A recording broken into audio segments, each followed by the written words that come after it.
Esto es a lo que se dedica el Ministerio de Marlaska, a reprimir a la gente que decide dar un paso adelante y a protestar. A ver, caballero, no puede estar aquí. A protestar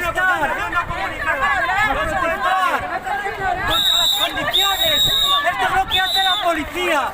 Vivimos el mayor recorte de derechos y libertades desde la transición.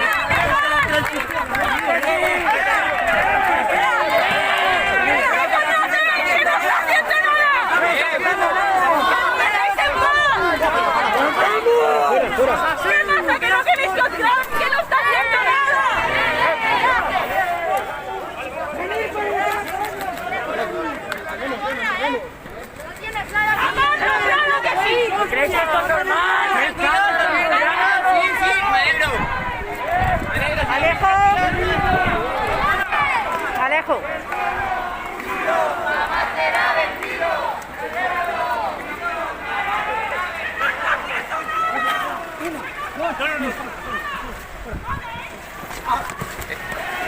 ¡Ey! ¡Ey! ¡Es necesario! ¡Es necesario! No está haciendo nada. No está haciendo nada. Estaba hablando. Por hablar no haces eso. Por hablar